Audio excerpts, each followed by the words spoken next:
북한이 미사일을 발사했다. 발사 후 단 45초 만에 미국 이지스 구축함의 레이더가 그것을 포착했다.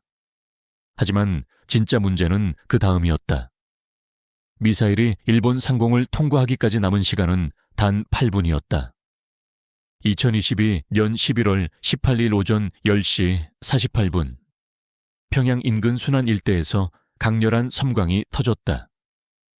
북한 조선인민군 전략군 소속 발사대에서 화성 17형 대륙간 탄도미사일이 솟구쳤다. 발사 직후 미사일은 수직에 가까운 각도로 빠르게 고도를 높이기 시작했다. 발사대 주변의 지면이 로켓 엔진의 화염과 충격파로 인해 순식간에 불바다가 됐다. 이것은 북한이 그해 들어 실시한 수십 번의 미사일 시험 중 하나였지만 그 규모와 성격은 이전과 전혀 달랐다. 미사일이 발사된 지 45초가 지났을 때 동해에 배치된 미국 해군 이지스 구축함의 ANSPY-3 레이더가 이 발사를 탐지했다. 레이더 운용 요원의 화면에는 빠르게 고도를 높이는 탄도 궤적 하나가 선명하게 표시됐다. 컴퓨터는 즉각 분석을 시작했다. 발사 지점, 초기 속도, 비행 각도. 이 세 가지 데이터만으로도 탄도 컴퓨터는 이 미사일이 어디로 향하고 있는지, 그리고 얼마나 멀리 날아갈 수 있는지를 계산하기 시작했다. 이지스 시스템이란 무엇인가? 단순히 군함에 탑재된 레이더와 미사일 시스템이 아니다. 이지스는 미국 해군이 수십 년에 걸쳐 개발한 통합 전투관리 시스템이다. 레이더, 지휘 통제 시스템, 무기 통제 시스템이 하나의 네트워크로 연결돼 있으며 함정 한 척이 동시에 수백 개의 표적을 추적하고 그중 다수를 동시에 요격할 수 있는 능력을 갖추고 있다. 이 시스템의 핵심은 ANSPY-3 다기능 위상 배열 레이더다. 이 레이더는 수백 킬로미터 밖에서 탄도 미사일 발사를 탐지하고 발사 초기 단계에서부터 비행 궤적을 정밀하게 추적할 수 있다. 그날 동해에는 미국 해군 구축함 여러 척이 배치돼 있었다. 이 함정들은 북한의 미사일 도발에 대응하기 위해 정기적으로 동해에 전개되는 전력이었다. 각 함정의 전투정보센터에서는 당직 요원들이 레이더 화면을 주시하고 있었다. 북한의 미사일 발사는 예고 없이 이루어졌지만 미국 해군은 항상 이런 상황에 대비해 대기 상태를 유지하고 있었다.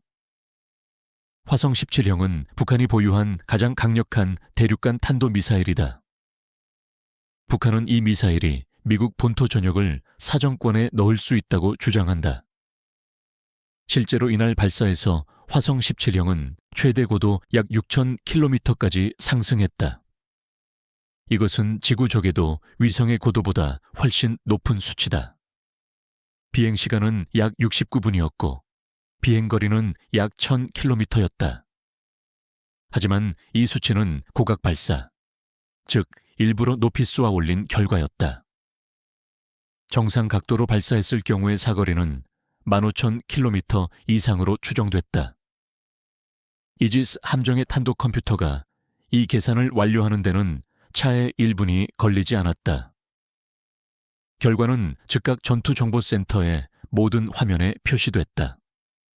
미사일의 예상 비행 경로, 최대 고도, 예상 탄착 지점.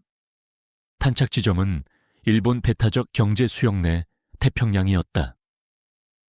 미사일이 일본 열도 상공을 통과하기까지 남은 시간이 계산됐다. 8분. 8분은 짧은 시간처럼 들릴 수 있지만 군사적 관점에서 이것은 결코 짧은 시간이 아니다. 문제는 이 8분 안에 해야 할 일들이 너무 많다는 것이었다. 먼저 일본 정부에 경보를 전달해야 했다. 일본 항공자위대와 육상자위대의 패트리어트 지대공 미사일 부대가 경계 태세를 강화해야 했다. 일본 전국의 대피 경보 시스템이 작동해야 했다. 그리고 가장 중요한 결정, 요격을 시도할 것인지 말 것인지를 내려야 했다. 이지스 함정의 함장은 즉각 워싱턴과 도쿄의 상황을 보고했다. 미국 인도태평양 사령부의 작전센터에도 실시간으로 데이터가 전송됐다. 수천 킬로미터 떨어진 곳에서 이 상황을 지켜보는 수백 명의 군 관계자들이 동시에 같은 화면을 보고 있었다. 하지만 실제 결정을 내려야 하는 사람들은 손가락으로 꼽을 수 있었다. 요격 여부를 결정하는 것은 기술적 문제만이 아니었다. 정치적, 전략적 판단이 동시에 필요했다. 북한의 미사일이 일본 본토를 향하고 있다면 요격은 당연한 선택이다. 하지만 탄착 지점이 일본 배타적 경제 수역 내 태평양이라면 상황이 달라진다. 요격 시도가 북한을 더 크게 자극해 상황을 확대시킬 위험이 있었다. 또한 요격에 실패했을 경우 이지스 시스템에 한계가 노출되는 문제도 있었다. 그날 미국과 일본은 요격을 시도하지 않기로 결정했다. 미사일의 예상 탄착 지점이 일본 영토나 영해가 아닌 배타적 경제수역 박태평양이었기 때문이었다. 대신 이지스 시스템은 미사일의 전체 비행 궤적을 끝까지 추적했다. 발사 순간부터 태평양 해상에 낙하하는 순간까지. 레이더는 단 한순간도 표적을 놓치지 않았다. 이 추적 데이터는 단순한 정보 수집 이상의 의미를 가졌다.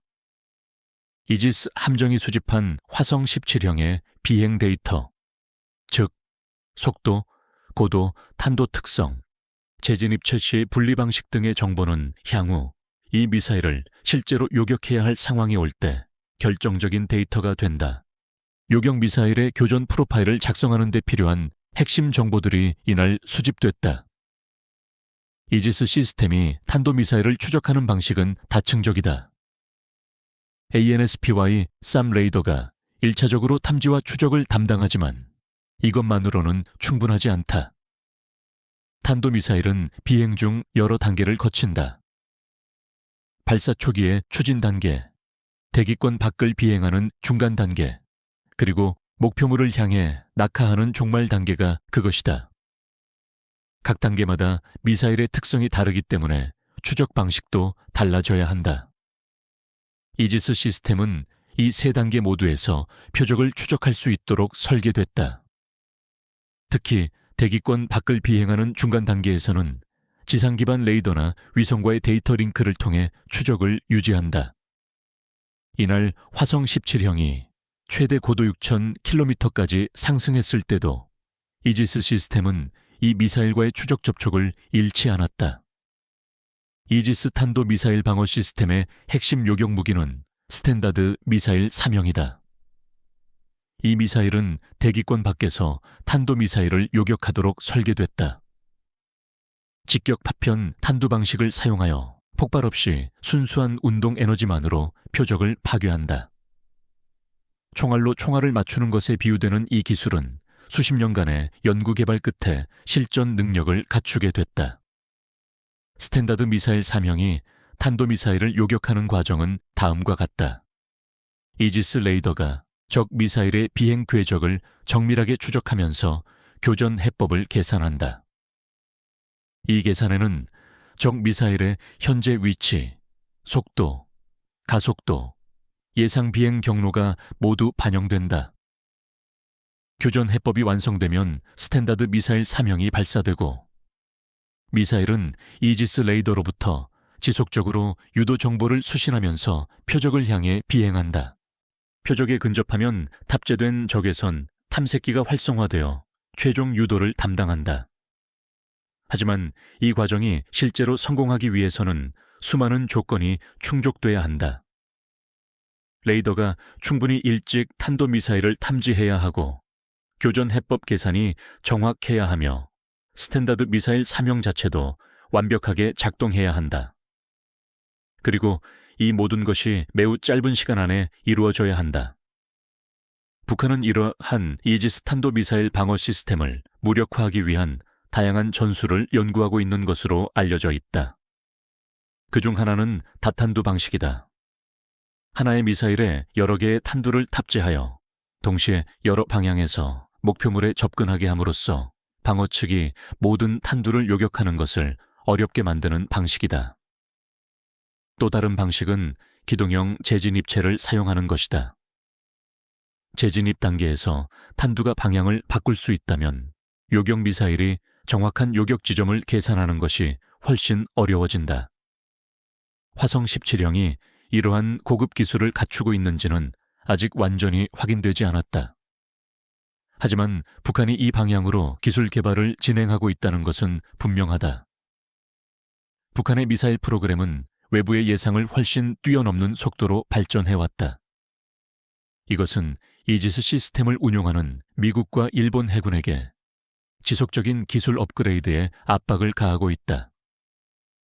그날 발사된 화성 17형은 약 69분의 비행 끝에 일본 배타적 경제 수역 밖 태평양에 낙하했다. 이지스 함정의 레이더는 미사일이 바다에 떨어지는 순간까지 추적을 유지했다. 이 데이터는 즉각 분석에 들어갔다. 미사일의 최대 고도, 비행 속도, 재진입 각도, 탄착 정확도. 이 모든 정보가 향후 대응 전략 수립에 활용될 것이었다. 일본 정부는 발사 직후 전국 순시 경보 시스템을 통해 국민들에게 대피 경보를 발령했다. 북쪽 홋카이도와 동쪽 아오모리 현 주민들은 휴대폰 긴급 알림을 통해 미사일이 통과한다는 경보를 받았다.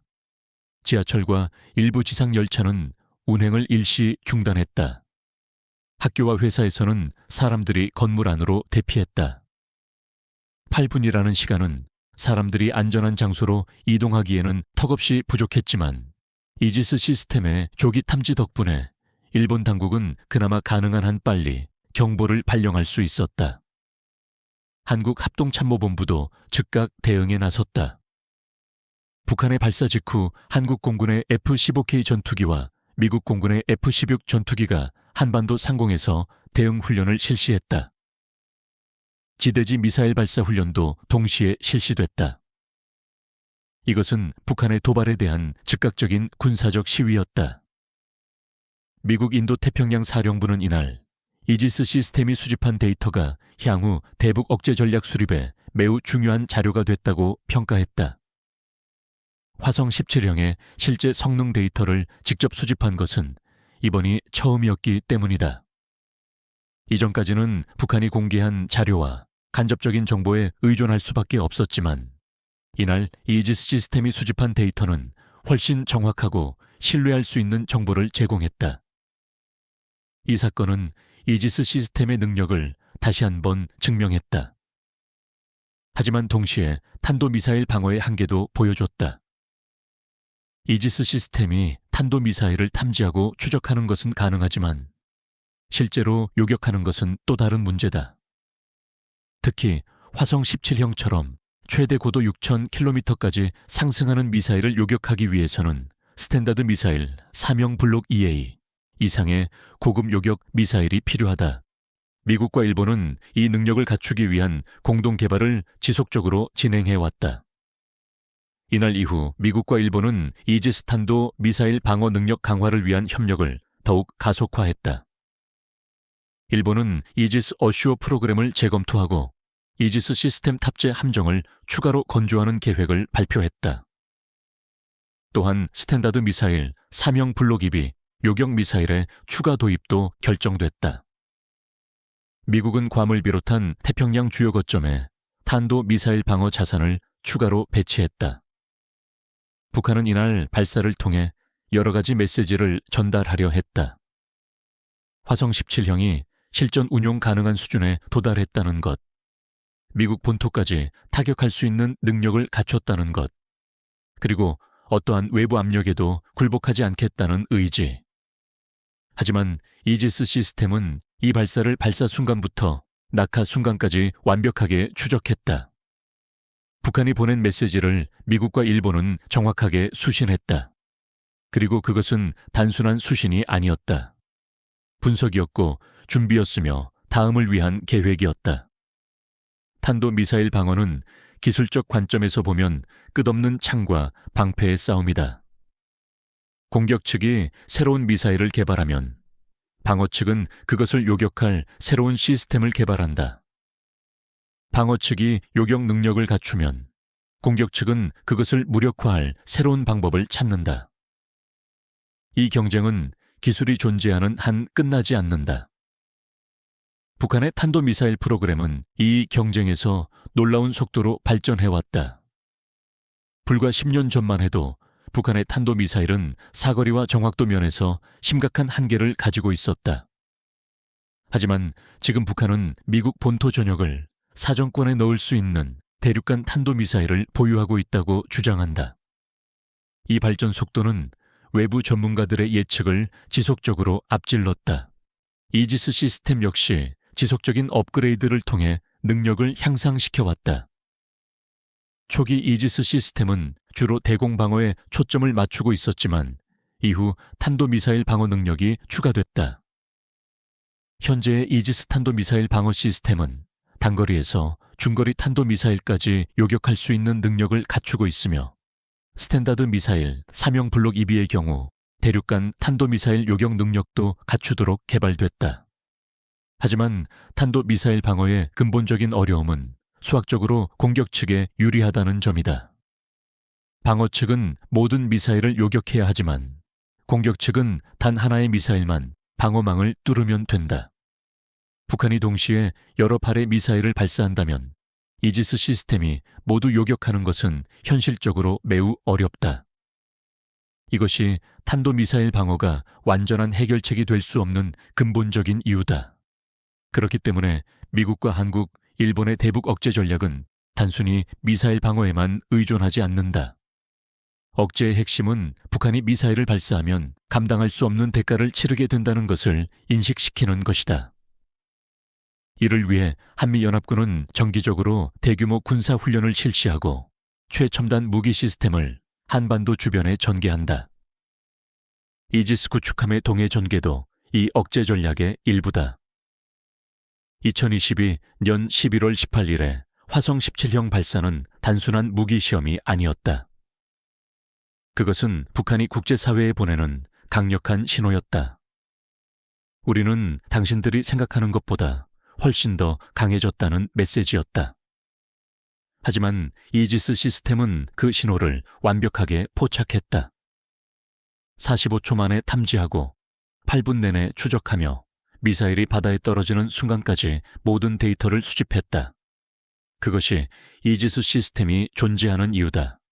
단순히 미사일을 요격하기 위해서만이 아니다.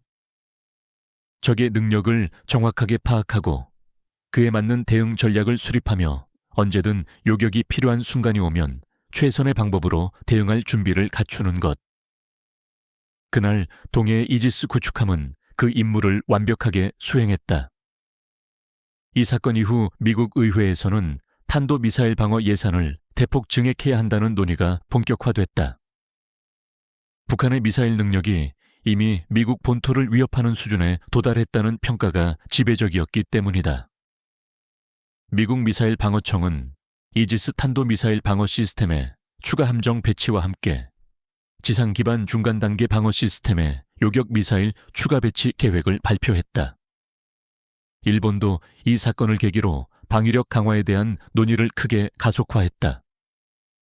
일본 정부는 방역 능력, 즉 적의 미사일 기지를 직접 타격할 수 있는 능력의 보유를 검토하기 시작했다. 이것은 일본의 전통적인 전수방위 원칙에서 중요한 변화를 의미하는 것으로 화성 17형의 도발이 그 논의를 결정적으로 앞당긴 것이었다. 한국은 이미 독자적인 탄도미사일 방어 능력 강화에 박차를 가하고 있었다. 패트리어트 시스템의 최신형 업그레이드와 함께 국산 지대공 미사일 시스템의 개발이 진행됐다. 또한 사거리와 탄두 중량에서 미국의 미사일 지침에 제한을 받지 않는 독자적인 탄도 미사일 전력도 강화됐다. 북한의 화성 17형 발사와 이지스 시스템의 대응은 현대 군비 경쟁의 단면을 보여준다. 한쪽이 새로운 위협을 개발하면 다른 쪽은 그에 맞서는 새로운 방어 수단을 개발한다. 이 경쟁은 어느 한쪽이 절대적인 우위를 점하는 것을 허용하지 않는다.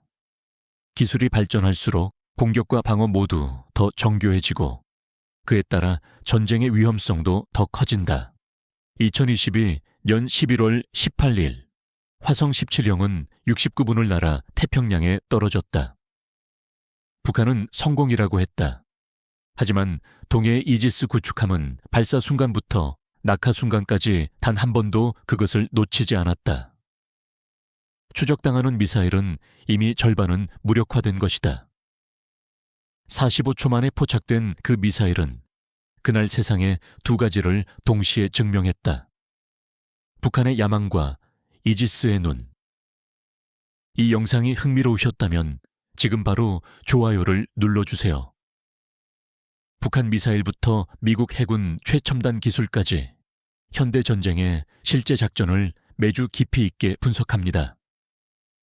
아직 구독하지 않으셨다면 지금 구독 버튼을 눌러주세요. 세계 군사작전의 전말을 가장 먼저 확인하실 수 있습니다.